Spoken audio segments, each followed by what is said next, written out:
Thank you everyone for coming today. Thank you to our guest Nish for the second Perseuss webinar. You know, the theme of today's webinar is building a 3PL with customer facing tech, right? And what does that actually mean? Well, we'll dive deeper into that with our wonderful guest Nish. Me and Nish, we go way back. We go way, way back. I've known Nish for 6 years, all the way from Europe, right? From like the Amazon days. But so Nish, before we dive into what you're doing right now with your 3PL and where you're taking this, do you want to give us like a long story short of like Nish's professional, upbringing that brought you to where you are today? Yeah, absolutely. So thanks for having me on, Thomas. Excited to go way back into memories with someone that I admire and hold close. So I came out of school as actually an applied physicist back in 2011. Most of my friends Drop the name. Cornell, yeah, upstate New York, little shop up there. Yeah, most of my friends went to get their PhDs. But to me, I needed something a bit more exciting because a PhD, you could do something for 40 years, and at the end of it, you could just be wrong. And that could be the lesson of your life. Just don't do what Nish did because he was wrong for 40 years of his life. Right. So I wanted to do something a little bit more, like real world. And so I went out into the job market. I got a consulting job out of school. So my first role was as a systems integration consultant in New York City, on Wall Street. So basically, when one company buys another company and they need to merge their people, processes, and tech into one organization, that takes a lot of work and a lot of skills that company doesn't necessarily have. And so you bring in the consultants, and the consultants help glue everything together. And I was one of those consultants. That was Accenture, right? That was Accenture, yeah. And so it's like Morgan Stanley and so on. So so that was a great buffet style start to the career. Learned a lot, traveled the world. And towards the end of that, I got a call from a little company called McMaster-Carr out in Chicago. They said, "Hey, Nish, rather than telling other people how to run their companies, why don't you help us run our company from the inside? And by the way, whatever you're making, we'll double it."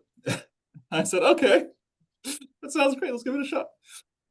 So I moved the family out to Chicago and took that role as purchasing manager. And so I was responsible for spending $1.5 billion per year with a team of buyers and analysts and making sure that we were staying in stock for all the things that our customers wanted to buy.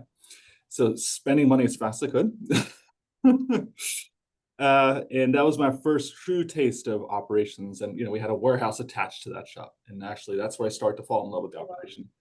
What's interesting there was that I was part of a management development rotation program. And I remember one really interesting little tour that my director did with me. She was an operations director at the time. She took me on a tour of the warehouse, and she said, "Nish, being an operations director is fundamentally pretty simple. You walk up some ramp, get some elevation wherever you can, and you look down at your floor, and you look for stuff that's just not moving. Like if it's on the shelf, it's supposed to be not moving, but if it's not on the shelf, it's supposed to be moving. And wherever you see something stuck, you need to go solve that. That is a problem to solve. And if the person doesn't even recognize that something next to them is stuck, you need a different person, fire them, hire them." But if they recognize that they just need help, you say, "Okay, what help do you need?" and get them the help that they need. And that's all it takes to be an operations director. I thought that was really, really simple and easy. It turns out that is the hardest thing in the entire game. The whole place is full of stuff just stuck, sitting around, blood clots everywhere. Yeah, and so fixing that has been a theme for the entire rest of my career, that one little conversation. After that, I actually took a role with Amazon, based out in Luxembourg, and that is where I met you, Thomas. So that was actually a bounty hunter position, which sounds really odd. But just to put that into perspective, when I first joined Amazon, my boss said, "Nish, welcome to Amazon. Your job is to save us $10 million a year in operating costs." Was that Niels? No, that was Marcus. Okay. Yeah, right before Niels. And he said, "I don't know how you're going to do it, but I do know that if you don't do it, you're fired. So good luck. Let me know how it goes every 3 months or so."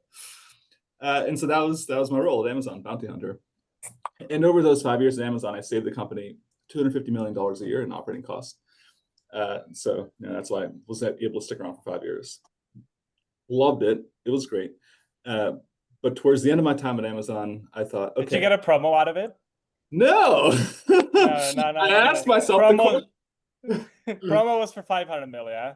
Yeah, I don't know. I was just shy of that, I guess. No, but I asked myself the question, like, okay, well, what's in this for little old Niche? I'm a numbers guy. And I looked back and I said, out of this 250 million, how much of this comes back to Niche? And the answer was $1 per day. That was the extra raise I got versus the guy next to me doing nothing. And I said, all right, this means I'm a hamster in Jeff's wheel. It's great for hamsters, it's not great for Niche. So I need to go out there into the market under my own name and do something that's worth doing. So that's where I went to Startup World, took a job at Invisible Technologies, Senior Vice President of Analytics. I would like to think it was all me, but it wasn't. During that 1 year there, we 5x'd as a company, and we've been, that's been a unicorn ever since. So that 1 year there, I made more money than the rest of my career put together, which is great. So that allowed me to take some even bigger risks and bets. And so after that year, I raised money from investors, found a perfect 3PL to buy to implement a bunch of stuff I learned at Amazon, the patent and all, and that's how we're at Fetch. And so, thank you so much for sharing that. Now, can we talk a little bit about that? Like, because for me, that was super new, super, pun intended, niche piece of information. Like the actual way you raised money to buy a company, right? Like I think a lot of the people that we have here, they're kind of familiar with like venture capital. I have a cool, futuristic, techie, shiny idea, right? I can raise money from like venture capitalists, angel investors to then go pursue this idea. Everyone kind of expects this idea to like not work, but maybe if it works, they'll make a big return, right? So that's venture capital. That's not what you did actually. You did something called a search fund. Can you kind of talk a little bit about how that works? Yeah. So another theme I've noticed is that everything you want already exists. People are already doing it. It's just not stitched together in the way that you want. And so I said, look, I need to be the CEO of a 3PL to do this patent that I have in logistics. That is my required thing to have. I could go start a 3PL, raise venture funding as just a guy with a PowerPoint, or I could go buy an existing 3PL. So I looked at those two things. And whenever I'm researching a path, I talk to people on that path. Like if I want to be the next great basketball player, I'll read a book about playing basketball written by a guy who's played basketball. Then I'll go maybe talk to him. And then you'll figure out, okay, what does it mean to walk down that path? So I talked to people who'd started their own 3PL and people who'd just, been hired or running their own 3PL. And I found that starting your own 3PL is a really difficult thing. Like there's a lot of like pitfalls, cash flow crunches all the time. Customers don't pay you, getting the wrong customers, labor issues. It's a road full of landmines. And then I also looked at the capital funding side of things, and I realized, okay, in this world, there's two ways to get money. Either you start a new thing from scratch, that's called VC, or you buy an existing thing, that's called PE. And if you look at the total size of the pools, VC is about 1/100th the size of PE. There's way, way more money in PE and a lot more formalization and structure. And it's also very first-time CEO friendly, right? So either I could raise a venture fund or from a venture capitalist and go do something for the first time. And even if I win, at the end of it, I could own like very little of what I've created. Or in PE, the first-time CEO structure is called a search fund. And at the end of that, I get 25% of whatever the thing is that I've been working on. And there's a really smooth path to do it. Everyone's on searchfunder.com. You just message all the investors in there. You talk about what you're trying to do. And within a few months, you can launch what you want to do and then go find a company to buy and buy it. Then you walk into a company that's already gone through all those pitfalls, landmines. It's profitable. It's well run already. It just needs some TLC and professionalization. And so that to me seemed like a much more. So that's it. Yeah. So just to clarify, for all the ambitious people that want to start their own companies in this webinar, like you don't have to apply to Y Combinator. There's like a lot of rich people like ready to like give you money to then go look for companies to buy, like companies that actually make money already, right? Yeah. And so and that's called a search fund. there's a different set of problems, right? You have that existing company with the existing set of customers. You can't make it exactly what you want. You have an existing thing, but you can give it the TLC to get closer to what you want. So I Yeah. basically bought Fetch, which is like a paper-based operation, and turned it into a tech incubator, which somehow Yeah. still seems to work. Yeah. Right. And so I think now finally we've got to like the meat of this webinar, which is like, what is Fetch and how are you running Fetch? Now, for more context, I was a tiny piece of your little acquisition journey. Nish invited me back in like January 2023 to like due diligence the warehouse of then it was Oh called Fusion yeah, you did Fulfillment. see this Yeah, place. We saw it I before and did. after. That's right. And so like so I was there, this thing was called Fusion Fulfillment. It wasn't a warehouse, right? It was like essentially 5 garages next to each other, Yeah. stuffed with stuff, Yeah. and That's everything very running on accurate. paper, Painful, right? painful but accurate. Yeah. Yeah. And I was there, I was like, okay, interesting. This is very Nish was super excited. Nish was like, I'm gonna I want this. I don't care. I'm gonna do stuff with it. And so he did. And then a few weeks ago I was in, now it's called Fetch. It's a different location. It's a completely different world, man. And like can you kind of like walk us through what like you did with that place, how you acquired it, and like what were like some of the big moves you've made along the path? Absolutely. So I like to just give the things I've heard from people in these 30 years. And that just stuck like a knife at me. I'm like, this is ridiculous. Just coming from Amazon and then looking at this place, this is absurd. Like, we cannot be living in this world. And another thing that stuck with me is my inbound manager gave me this nugget of wisdom. She said, Nish, you get what you allow. And that also stuck with me. And it's like, okay, I don't have to accept a terrible operation. I can fix it. There's no need to just live in this, pit of misery and swamp of nonsense, right? I can fix everything.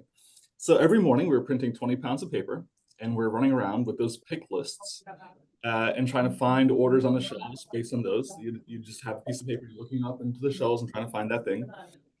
And like you said, we're at 5 garages around this parking lot. And so my pickers are running between the buildings, and they're when a strong breeze blows, pick list might fly away. You don't know which one flew away. You only have the ones that didn't fly away. And so like if you walk around the bushes outside that building, you'd see all these orders of orders that we just never shipped because they're gone. Right? And so when I first got here, my first thing was I declared a war on paper. Everyone thought I was absolutely insane. I said, this is the end of paper in this company. We're not going to do any more paper. They thought I was crazy. Like, we had cases of paper that we used as pick lists. The packers would sign it that they packed it out correctly, and then we would go through every single piece of paper and then bill that. And that's what the owners were doing the whole time, just billing out those pieces of paper. That was all. Where were we? Yeah, but you're also our mutual friend on your board. Our boy Andrew said you should get a WMS, right? Or was it Andrew? Yeah. Or was it someone else? No. Everyone told me not to do it. They said, hey, it's a good idea. You should do an ERP migration. In our world, we call it WMS. But the board said, oh, in your first year, that'd be so crazy. But I was like, look, I can't run an operation with just paper and no numbers. This is killing me. I can't run this company. I have to fix it.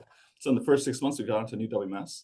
Spent a good amount of money, went into what I consider one of the better WMSs out there, DePosco.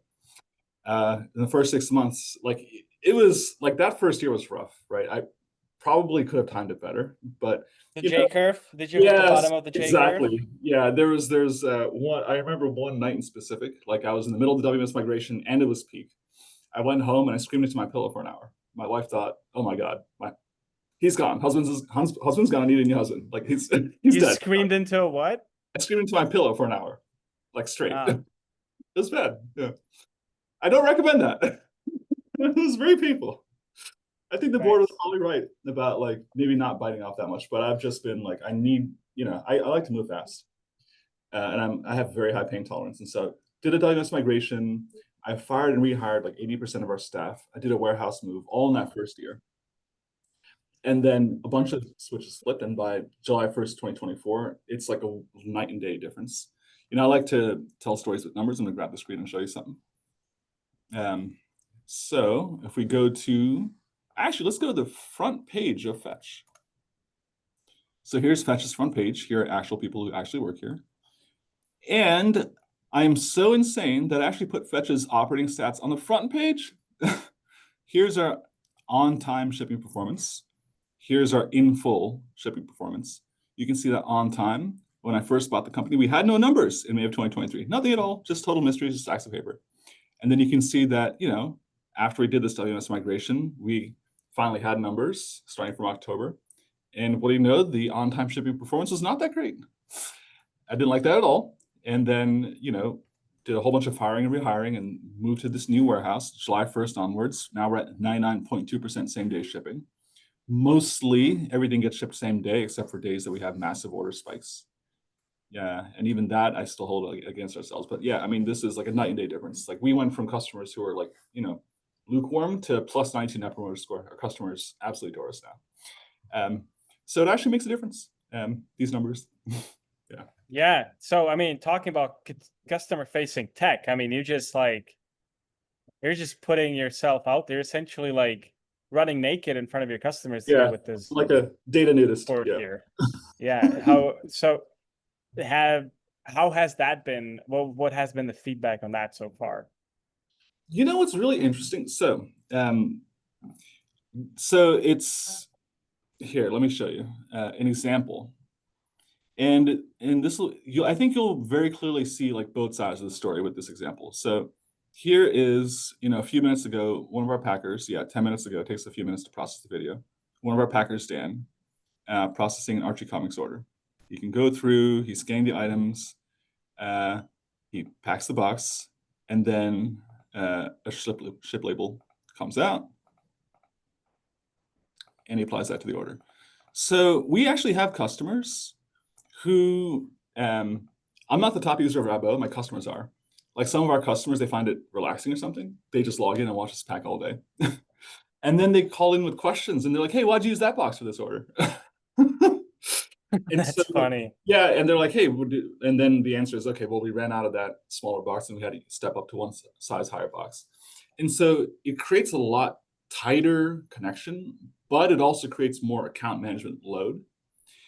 And so a lot of the other 3PLs would say, hey, we already have enough account management overhead. We don't want any more account management. Don't show videos to customers because you're just going to create more questions and problems for yourselves.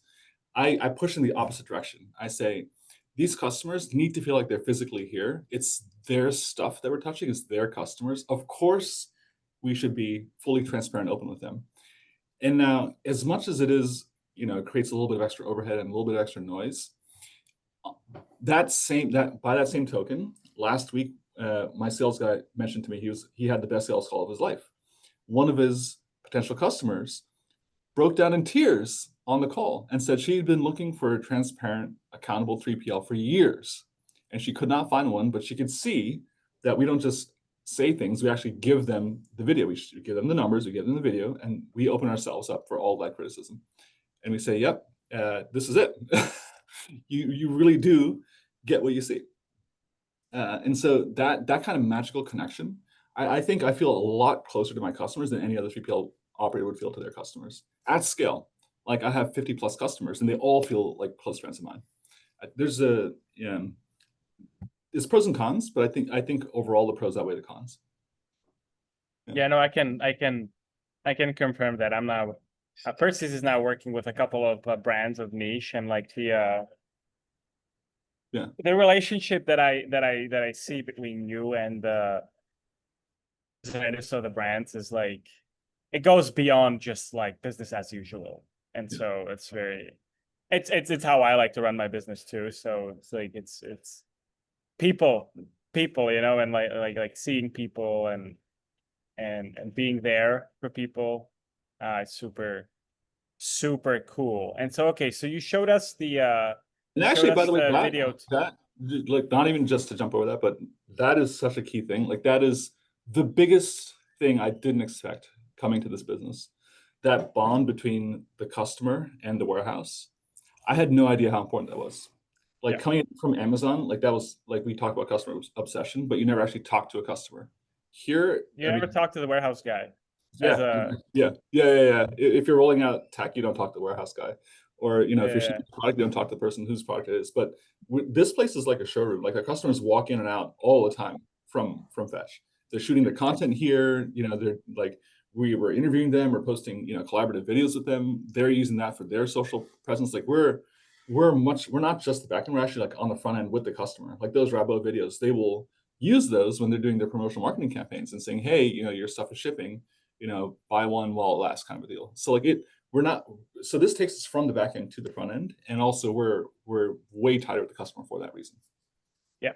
No, that's fabulous. I've noticed also the being in person helps with like Perseuss, what we do, we sell supply chain tech, and just rolling stuff out is, we technically could do some rollouts remotely, but it's so much more soothing for the customer when like the actual person is there, like holding the guys, like it's a new thing. It might, some eggs might crack a little, but like we're here, man. We got your back. You can, so this whole being in person and being accessible, super important, which, I know you and me, we don't have really problem with that, coming from like the Amazon culture where everyone just replies to Slacks and emails like this, Mhm. So it's I can see how that helps. So anyway, so you showed us Rabo, your video tool. What other stuff you got there that you've been like, that has been facing brands and customers of brands? What we have is a real-time meter, which for customers. So when I first got here, there was no 3PL finance tech whatsoever. Didn't exist. Everyone said, I guess we live in this world of paper. We're just looking at paper of orders that we need to bill and then just typing them into Excel one at a time. I guess we live in this world. I said this again, you get what you allow. I did not accept Yeah. this. This is absolutely not acceptable. So we need like WMS feeding into a billing engine, carrier data feeding to the same billing engine, rate cards feeding to that same billing engine, and output should be a bill. That makes sense. That is auditable, traceable. Like it shouldn't be a mystery. Why am I being billed for things? Like there are still warehouses where they'll just give you a one-line invoice that says warehousing, $50,000. No itemization, no explanation. If you call them, they'll yell at you saying, of course you need to pay it. We do all the work for you. How could you not pay it?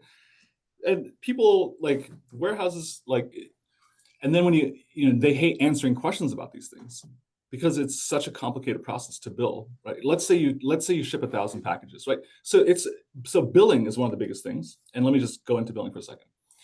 If you're a SaaS company and you're just billing $50 per month, fixed cost, billing is super easy. You just put that on auto pay, you never think about it again. But if you're a 3PL in direct consumer world, we're shipping 1,000 plus packages a day. Each one of those 1,000 packages, that tracking number has its own life, right? So it now goes, let's say it goes to a border in Canada, it gets held at customs because now they assess you like duties and taxes, right? And then let's say it's going to the customer, but you had an incorrect address. And so there'll be an address correction charge. And maybe the customer actually doesn't show up, maybe it's signature required, they don't show up for 3 days in a row, maybe they're on vacation, it'll go return to sender, right? And so now you have that package had all these downstream events that could span months, and it's still charging us that tracking number over and over and over again, and then might come back to your door, and now has to be processed as an inbound, and then you have to do a reshipment. You have 1,000 packages per day. Each one could have its own journey like that spans across months. How do you even build that, right? And each one, like you have different rate cards at different times. Let's say you have an annual pricing adjustment with customers, so your rates change, the carrier rates change constantly. Let's say you're signing new carriers all the time. Like people move in and out of the company over those months that tracking number exists. It's a nightmare to build correctly. So you need a good system, like a really, really robust system. And there was nothing when I first got here. So I actually went and incubated it. I just went and I asked everybody on earth. I said, please, somebody build a 3PL finance solution. How could this not exist? And all of a sudden, like, maybe 6 months later, like several sprung up out of the ground.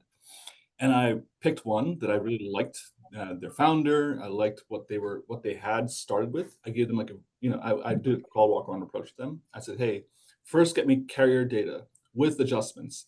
I want that reliably in my data warehouse. And then we just layered piece by piece by piece on top of it.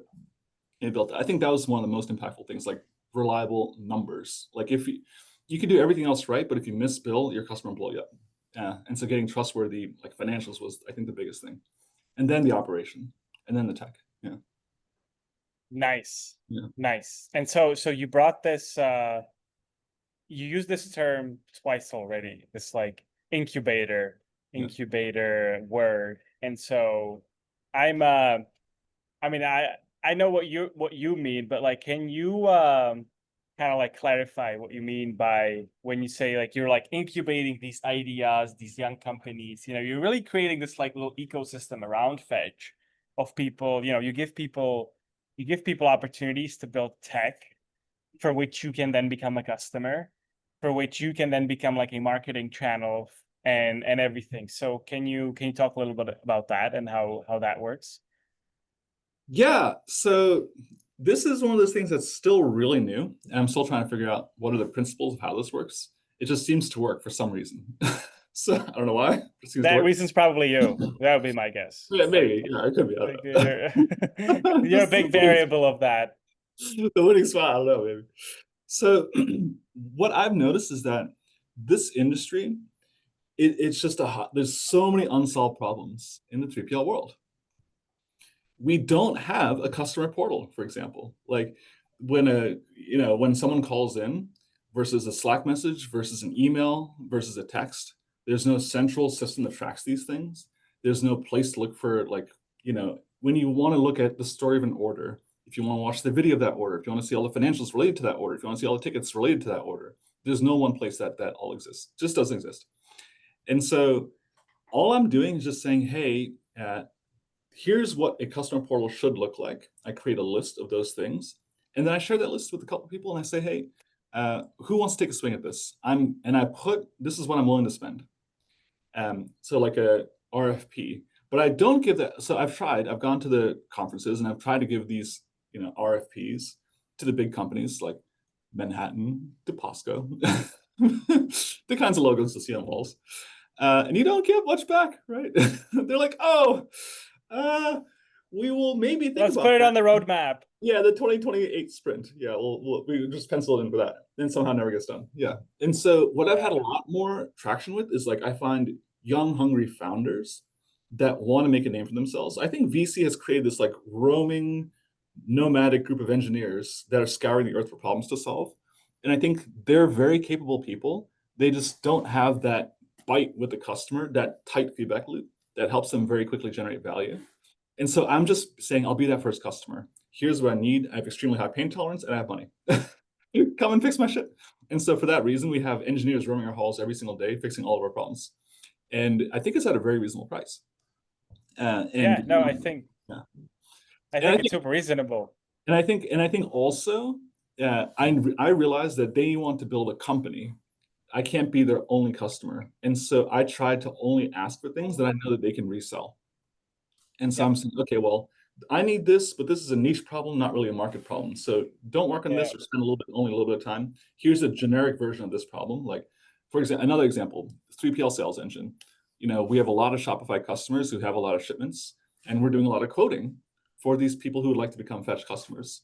Wouldn't it be great if there was a Shopify plugin? They could just install it, and it quotes all their shipments against a Fetch rate card. And it gives them a very accurate, this is how much warehousing and fulfillment would be with Fetch based on your historicals.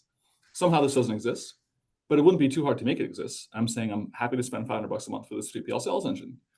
And so now I've got multiple developers excited to build it. And now I just figure out which one do I want to make a bet on. And I say, all right, I'm giving you the mandate, go for it. And I'm already ready to pay and sign an invoice and sign an agreement. And I'll wait until it actually shows up. That's fine.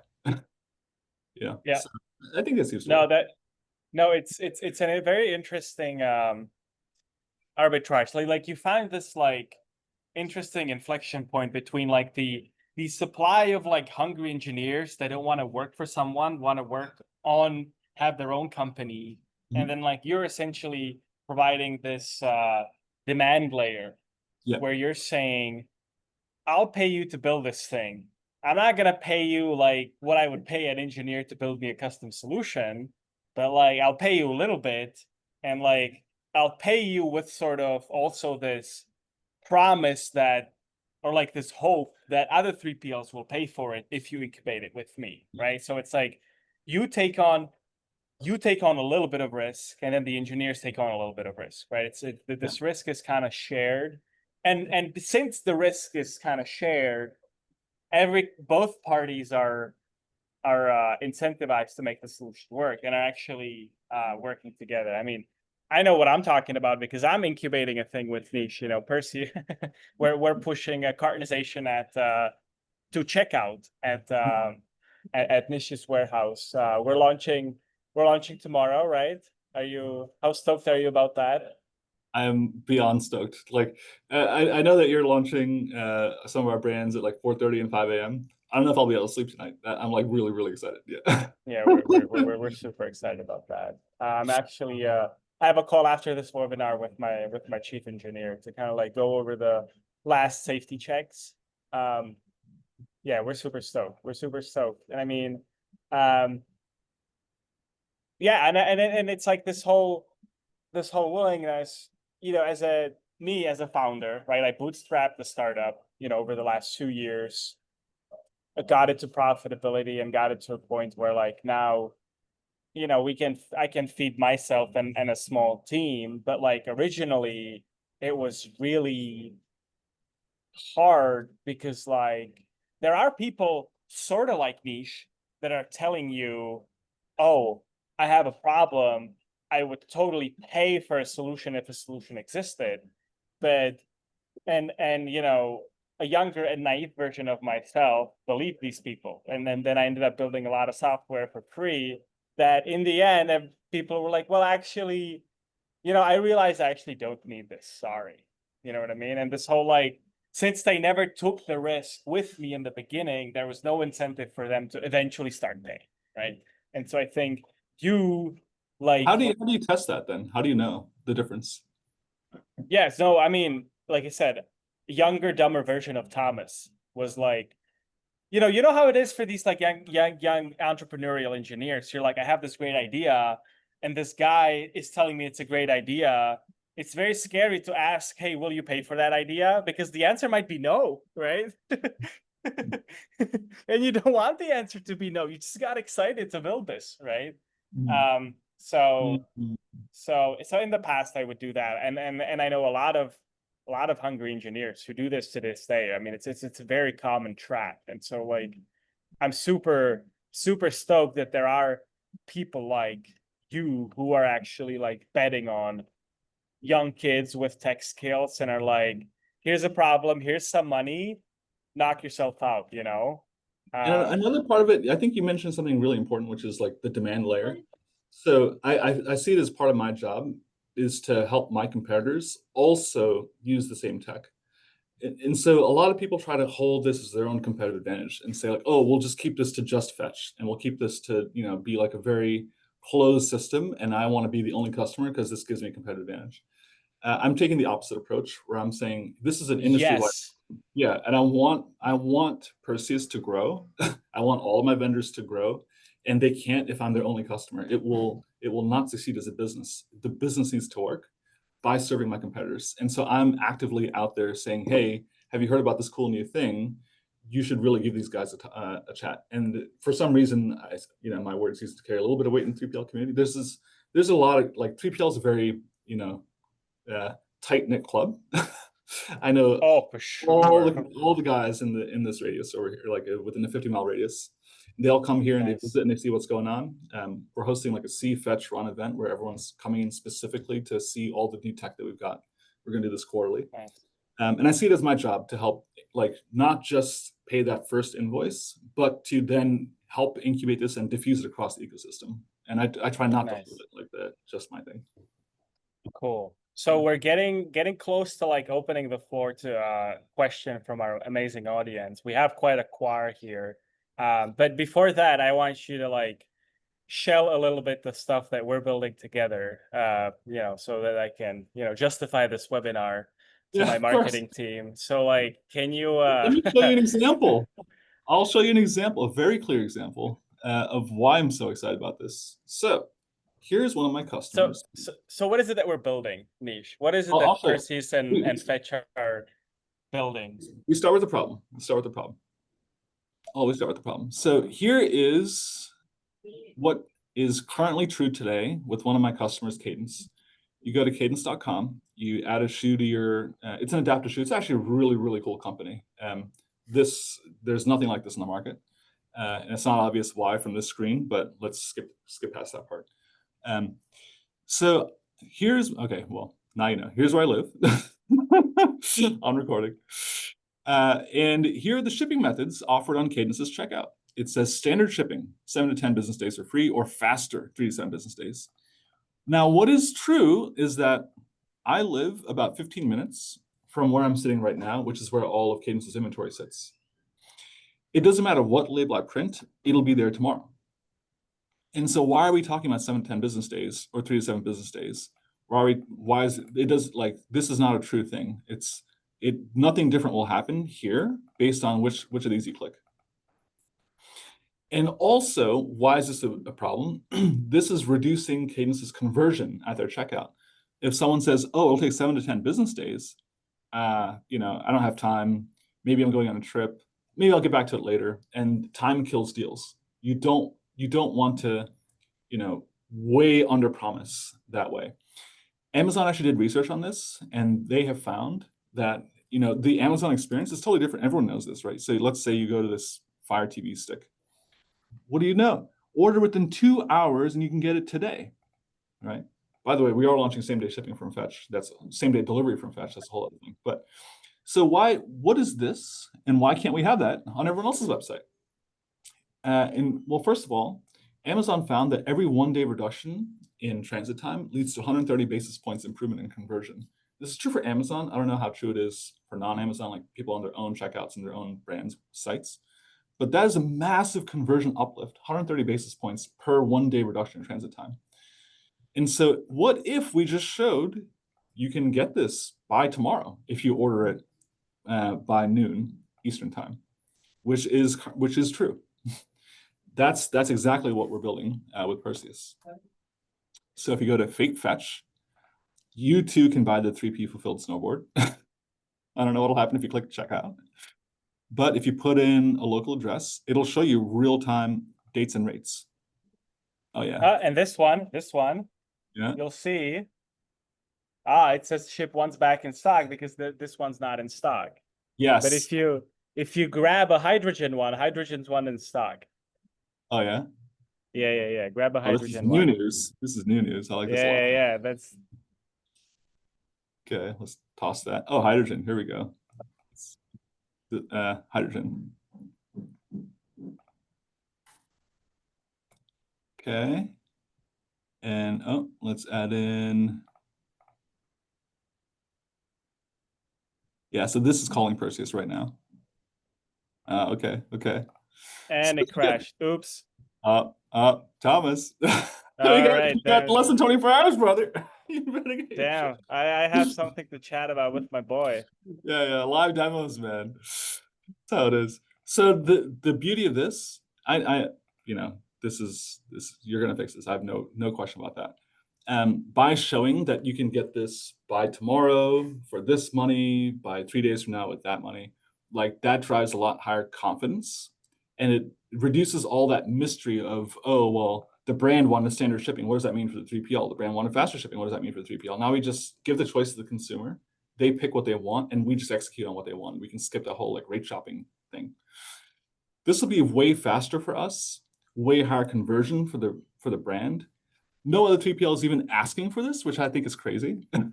I think why are we not all just winning based on selling more stuff and doing less work? Like this is so obvious to me, but you know, maybe I'm crazy. Yep. Cool, man. Well, also, do you want to give a quick shout out about what you're gonna be doing in a month at Fetch?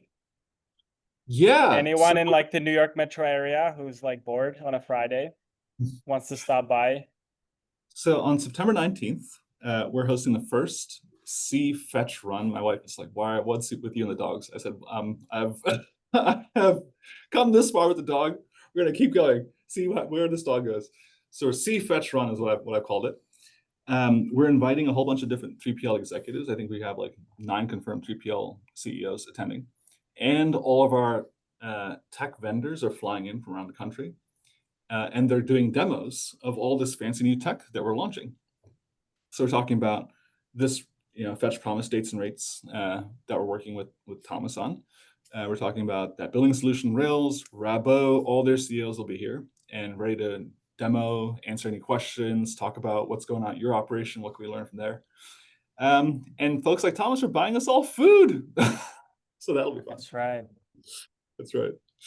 Yeah, so that's Friday, September 19th, if anyone wants to join. It's open house.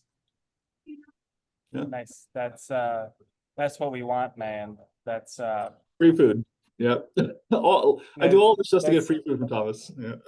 Yeah, no, it's gonna be fun. It's gonna be fun. It's so it's South Jersey, hour drive from the city. If you guys are in the city, it's a good spot. I've been to Nish a couple of times. It's gonna be a lot of fun. But yeah, there's way more tech inside Nish's warehouse than we just talked about today. But like we covered like the main stuff. But yeah, I mean, if you're if you're a 3PL guy and you want to look at cool stuff, you should come. If you're a hungry engineer and you want to pitch Nish on some ideas, I mean, then you should come too. Maybe he has 500 a month that he doesn't know what to do with. So I got a few spare tracks. cool. Yeah. Yeah, cool. So anyways, I think let's I think we've been yapping for a while. Does anyone in the audience want to like shoot a question to Nish?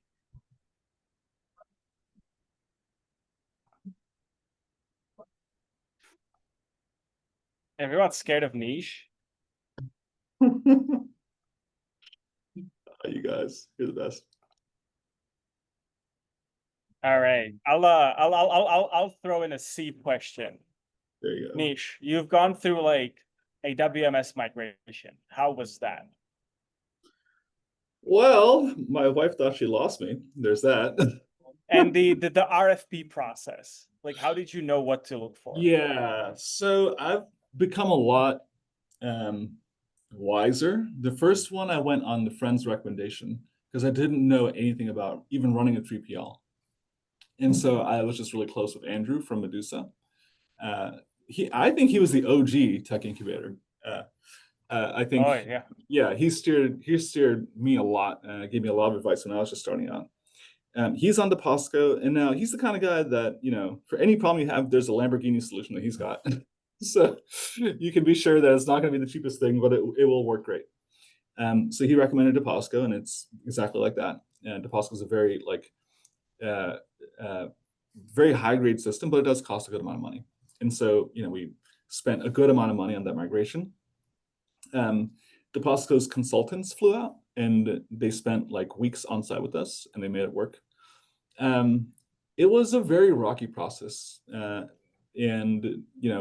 I think that was really down to a couple things, mostly like just my inexperience. Now I know, like, okay, well, you come up with like a migration plan per customer. And you say, first we flip this switch, then we flip this switch, then we flip this switch, like the inventory, the orders, the locations, the configurations on SKUs and LPNs and all that. So now that I know all these things, the next migration will be a lot easier. But that first one was brutal. So I would say that first migration, if anyone's planning that, don't cheap out, get the consultants. You really need help. You don't know how bad it is, that first migration, but it's just a night and day difference afterwards. I couldn't be running this company in this way if I had not done that migration.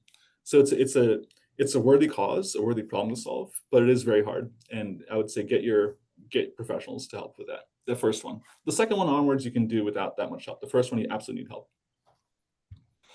Yeah.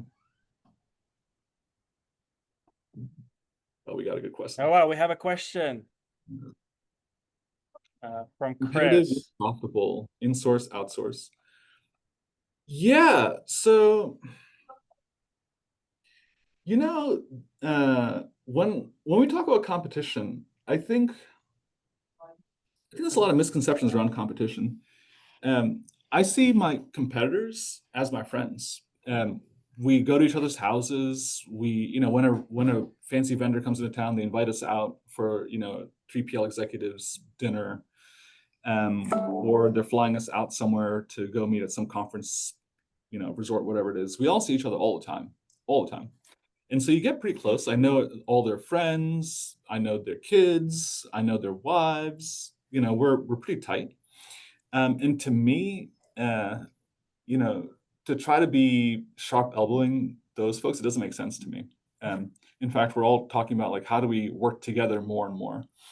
Um, so what I have found is that we can syndicate, we can do shared deals with our vendors. And this incubation thing is actually one example of that, where I say, hey guys, would you like a 3PL sales engine? I'm trying to get one built right now. Would you buy it? They say, yeah, absolutely. And so this helps me be a better buyer of tech. And even like carriers, when I'm getting a deal with UPS or USPS, we can somewhat syndicate those kinds of deals. And so we're getting better buying power on that side. And on the go-to-market side, I have no problem putting my brand's logos right on the front page of my website. You can see all my customers on my website. If you try to call them, if you're a competitor of mine, why would they leave? They consider me such a tight friend that they wouldn't leave, right? And so I don't really see that as like a risk to the business. And the profitability comes from just doing what you do really well. The insourcing, outsourcing question, I outsource everything. I don't have a single engineer working at Fetch somehow, and yet we're like the most tech forward 3PL in the industry. I don't know. I just try to build a business case around it, and then try to incubate a full company around it. So I'll insource nothing. Yeah. No engineer on a W-2 salary. Exactly. Yeah. Exactly. Yeah, man. But there's people cooking for Nish, for sure. Yeah, we have this incredible community, and what's great is like when if Thomas is like, oh, I don't get how the Shopify thing works, there's a Shopify master in the 3PL tech community, and I just make an intro, and then Thomas figures out all the Shopify questions he has. Like these engineers, they all unblock each other, and that creates like this much stronger bond, which is awesome. Yeah. Nice. Yeah. Cassie has a question. Okay, how would a first WMS be different than a migration? Easier, harder? So the hardest thing is actually changing your process, because you might so your company is a pyramid, right? You have your CEO, but then you also have all your pickers and packers. Now you have to get everybody, the whole pyramid, onto the new platform. It's not like just the CEO is like, okay, sign something and now we're good. No, you have to train every single person in the company. And when you're doing full paper-based, you can write whatever you want on that piece of paper. We had packers signing, pick lists. That was our process. So your process changes completely when you structure it within a WMS. And so I think going to a first WMS would be even harder, only because you're creating all these structures and things you can do and things you can't do. And you have to train your entire company on it. Like the tech itself, it's kind of like a breath of fresh air that you can see things, but training the team, that's the harder part. And so that's where you're going to get a lot of you might get people that just can't. We have people that just can't do scanners. It's crazy, but being experienced with the scanner is a real thing. And so if you have someone who's experienced with the scanner, then it's fine going from one WS to another. But if they're not at all experienced with anything and they're used to signing that name on a piece of paper, they often aren't fit. That is what drove a lot of my churn. That's why I had to fire and hire 80% of the team. Yeah, so I would think about that. So you're going to want strong middle management to successfully execute your first WMS, I think, or get some really good consultants in there. You want those training wheels.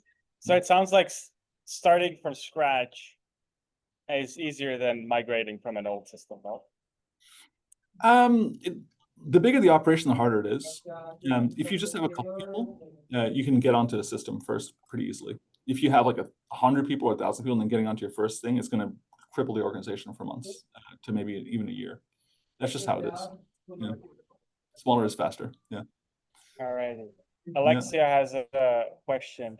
Where did you meet the other 3PL owners near you? Like outbound conferences? What's the secret sauce, Niche? You How do you know, meet cool people like yourself? what a great question. I used to be a pretty lonely guy when I first started this. Like when I was working at Amazon with Thomas, you know, I had all these friends like Thomas. It was great. You just had like your, you know, your work buddies. But then when you're out in the world as your own CEO, that's a whole other group that you need. You don't have work buddies anymore, at least in your own building. And so for a long time, I didn't know any other 3PL owners. And to me, there was a turning point, Parcel Forum and then Manifest. So yes, it was the conferences. I think that is the place where things start. But then to keep it going, you want, you know, regular dinners and, you know, events and get-togethers beyond that. And so I would say do the conferences first, meet a bunch of folks there. That's sort of like a speed dating to see who you want to, you know, be with. And then when you go back home, you want to call up some folks and set up a structure like, hey, monthly dinner, put on the calendar, you know, quarterly get together, pick someone's house, go there. And that's how you maintain those relationships. But I think you'll start a lot of these good things at conferences. Yeah. Parcel Forum. Great question. Yeah. Yeah. Conferences to find the people, and then there's a maintenance effort to like keep it going. Yeah, exactly. Yeah, conferences are also the good old recurring Google Calendar invites. Yeah, it does work to do the trick on Niche. Yeah. Cool. Any more questions? Oh, thanks, Okay, Alexa. last call. All right, so I think we'll wrap it up. Thank you everyone for joining us today. Thank you, Nish, for taking the time out of your busy day. This has been an honor. I'm so stoked about CFetch Run. I can't wait. Dude, We have so much good stuff coming up in the next month. It's going to be incredible. Starting with dates and rates tomorrow morning. Go, that's Tomas. right, bro. Excited, man. Let's go. I need to call up my engineer about that bug, man. Yeah, I think you're at 20 hours left. Yeah, good luck. Yeah, we're good. Yeah, cool. So yeah, everyone, thanks. This has been recorded. We're gonna be slicing and dicing it up and making LinkedIn content out of it. So we'll tag you, and yeah, everyone, please keep liking and commenting and sharing the LinkedIn content. It helps spread the word, and yeah, let us know what you thought about. And yeah, if you guys have any topics that you would like a webinar on, let us know too. Or if you have a cool webinar guest that you would like me to like, you know, ask a bunch of random questions, let me know too. Like I think we have a guest for September, but like October and November is the is up for grabs. So yeah, any good recommendations, we're really open. Alrighty. Thanks everyone. Love you guys. Bye. Next time. Ciao.